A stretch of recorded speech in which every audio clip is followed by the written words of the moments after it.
Do you want to learn how to make a floating shelf? Stay tuned. How's it going, guys? I love antique wood. Anybody that follows my channel knows that I build a lot of my things out of reclaimed material, but I'm going to show you how to take standard cheap white pine and make it look like this. So make it look like it's hundreds of years old, hand hewn, and this is a floating shelf that I'd actually built. Let's get started.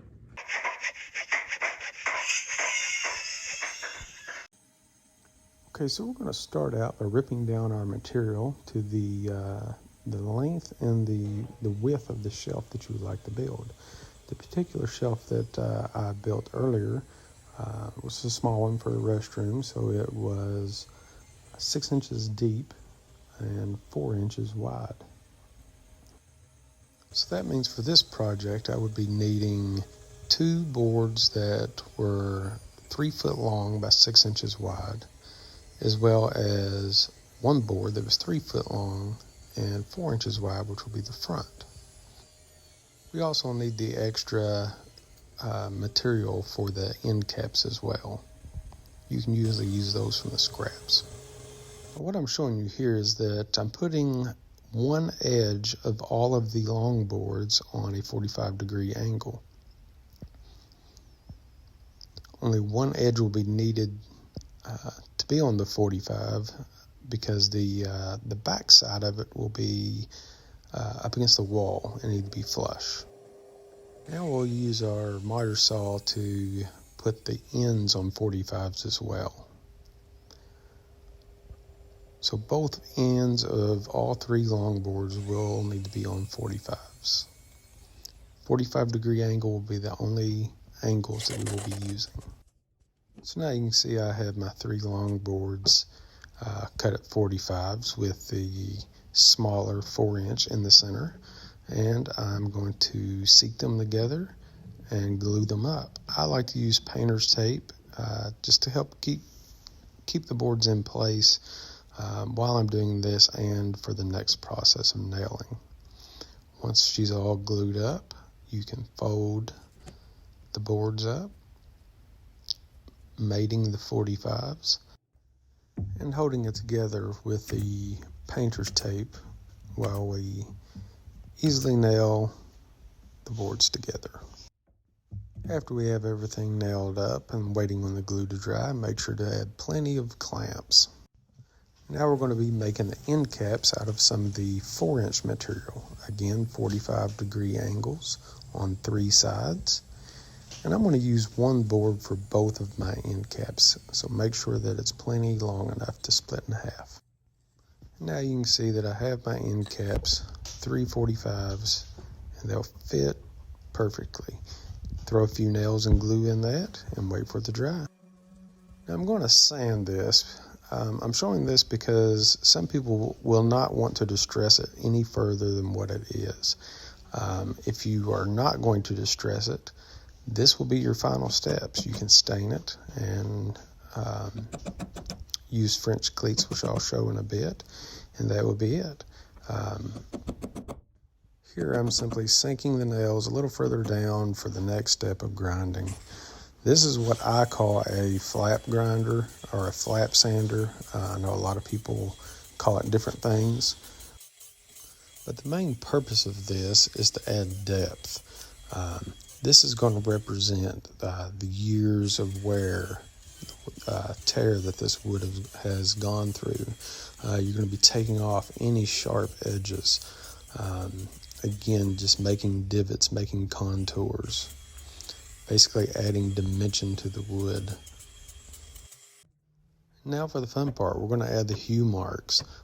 For this, I'm actually just using a hatchet. You can use a broad axe or a hewing aids if you have a larger project.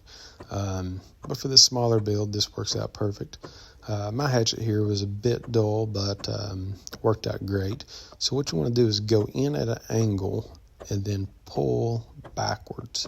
And that kind of leaves a tear mark where the wood would come out. And This makes a pretty good representation of an original hew mark and the hewing aids that they used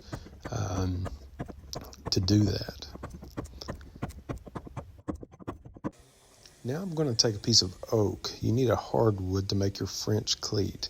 If you're not familiar with a French cleat, it is basically a piece of wood that has been cut at a 45-degree angle that, when mounted, will mate back together.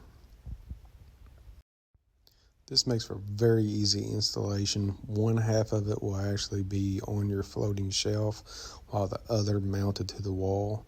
And then basically you can just set the floating shelf onto the mounted section on the wall, and it will lock together by itself.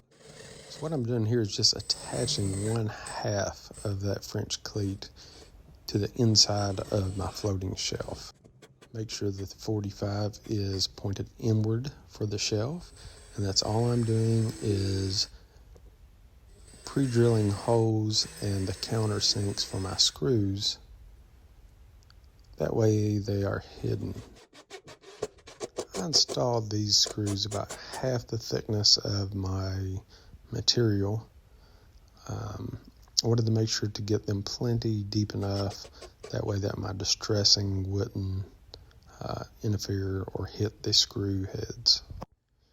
Now I'm just adding some wood glue to my pre-drilled holes and just regular white pine dowels.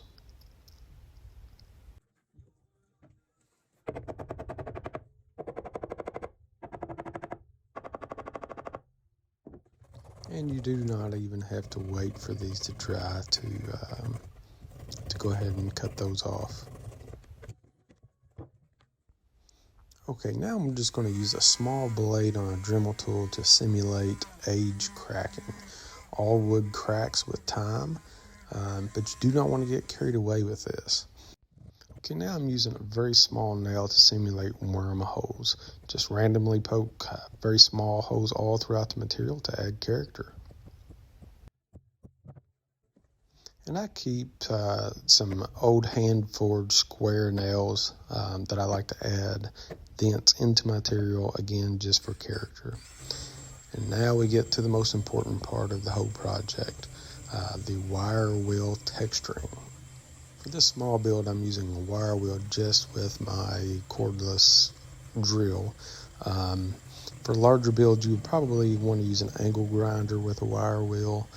But you really want to get all of this softwood out that you can, get a pretty good depth, and leave that hardwood kind of popping out.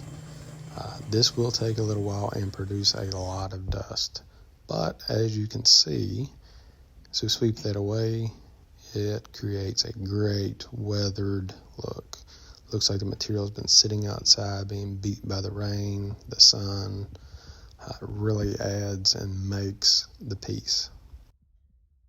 And now that's starting to look like a hand-hewn timber. Now I'm just adding my stain. I'm using a MPWOODWORKING brand that is actually called Vintage Oak. When you look at the can, it almost looks like it's gray. But from the distressing that we have done, it actually darkens all of our distress marks. Make sure that you get really well into all of your hue marks and let it soak, making those marks a little darker than the rest of the material. And for my finish, I like to just use a semi-gloss oil-based finish. Water-based will be fine. No gloss, that'll be fine. That's just going to be your preference. And there she is, a beautiful hand-hewn timber. I also like to use, just for accent pieces, some of old hand-hewed square nails that I've purchased off of eBay. You can nail those in just as accent pieces, make it look more authentic. And with your other half of your French cleat mounted to the wall, this snaps right into place, holds a lot of weight. I really hope that you've enjoyed this video and have learned something from it. And if you have, please like and subscribe for more.